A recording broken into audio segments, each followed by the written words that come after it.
बाबा का ढाबा। शहर के घंटाघर के पास एक बूढ़ा बूढ़ी एक छोटा सा ढाबा चलाते थे। दोनों एक दूसरे का सहारा थे और किसी तरह अपना पेट पाल रहे थे, लेकिन महंगाई ने उनका जीना मुश्किल कर दिया था। आज सुबह से सिर्फ 2 ग्राहक आए हैं और शाम के 5 बज गए हैं। कुछ समझ में नहीं आ रहा कि क्या करें। वो सब कह रहे हैं कि बाजार में मंदी आ गई है, इसीलिए सबकी गिराई नहीं चल रही। अरे बुढ़ापे में पैसों के लिए इतनी मगजमारी करनी पड़ रही है।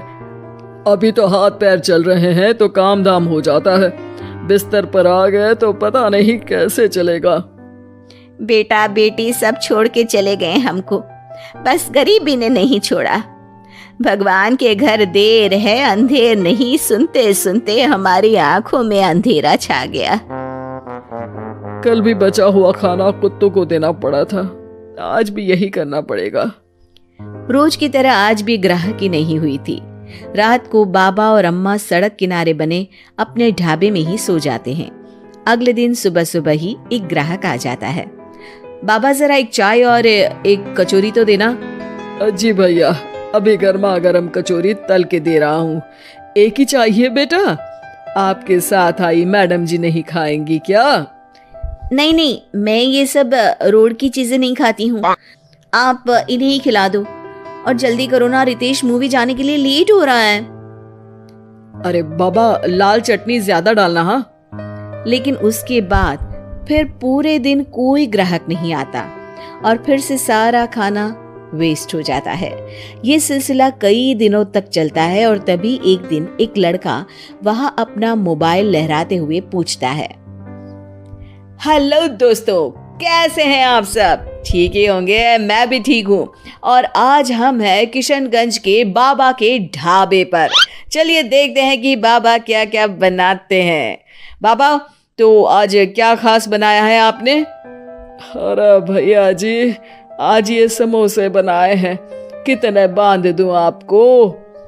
हाँ भैया जी, लाल चटनी के साथ बहुत अच्छे लगेंगे, ले लीजिए ना। ये देखिए दोस्तों, समोसे को बांध कर दिखा रहे हैं और ये लाल चटनी को देख के तो मुंह में पानी आ गया। आज तो मजा आ जाएगा, आइए चखते हैं दोस्तों। लड़का समोसा चखते ही तारीफों के पुल बांध देता है। वाह वाह वाह, मजा आ गया, इतना अच्छा समोसा मैंने तो कभी नहीं खाया। आपको यहाँ जरूर आना चाहिए और ये समोसा जरूर खाना चाहिए।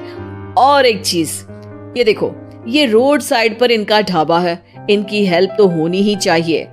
अच्छा, वैसे और क्या क्या बनाते हैं आप? बेटा, पराठे मैगी सब बनाते हैं। वाह वाह, इतना अच्छा खाना बनाते हो, बहुत भीड़ होती होगी।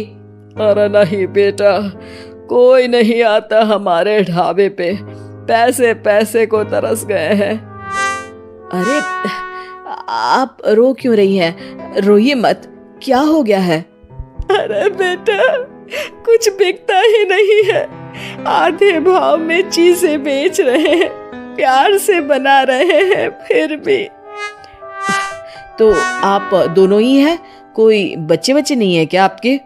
अरे बेटा, जो है वो हमें छोड़ के कहीं चला गया है, उसके कारण ही हमें ऐसे दिन देखने पड़ रहे हैं। जो थोड़ा बहुत पैसा हमने इस ढाबे से बनाया था, वो सब लेकर भाग गया था। ओह, देखिए आप चिंता मत करिए, मैं आपका वीडियो सोशल मीडिया पर डालने वाला हूँ और फिर देखना कितनी जल्दी लोग आपकी मदद के लिए आगे आएंगे। वो लड़का अपने कैमरा से बाबा के ढाबे का वीडियो बनाता है और सोशल मीडिया पे शेयर कर देता है।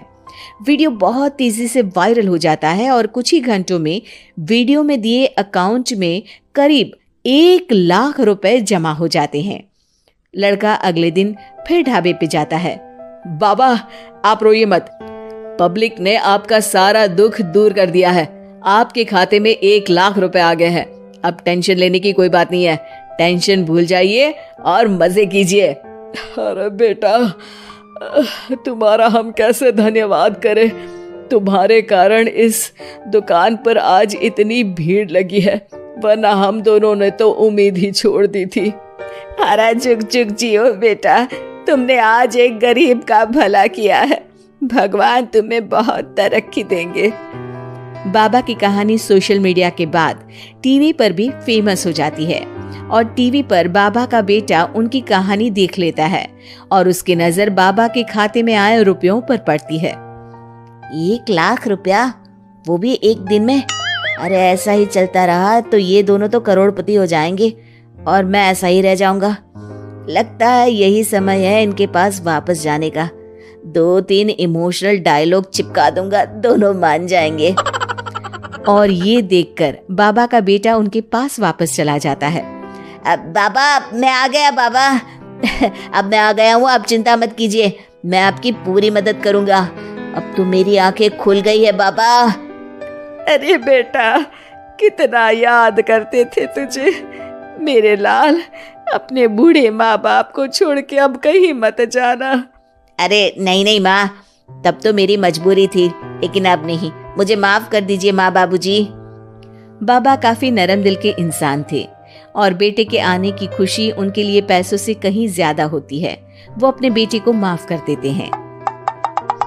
बेटा, हम तो कुछ साल में बचेंगे भी या नहीं कोई भरोसा नहीं, लेकिन तू मेहनत करके ये ढाबा चलाना, और इसलिए आज से मैं ये ढाबा और ये पैसे तेरे नाम करता हूँ।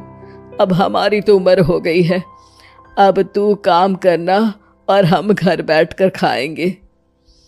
ये कहकर बाबा सारा पैसा अपने बेटे को दे देते हैं और आराम से अपनी पत्नी को लेकर अपने पुराने घर चले जाते हैं। ढाबे पर काफी भीड़ बढ़ती है। कुछ दिन में ही बेटा काफी पैसे कमा लेता है। एक दिन जब व्लॉगर लड़का वहां पहुंचता है तो देखता है ढाबा बंद है। वो बाबा के पास जाता है। अरे बाबा, आपने अपना ढाबा क्यों बंद कर दिया? ढाबा बंद नहीं तो?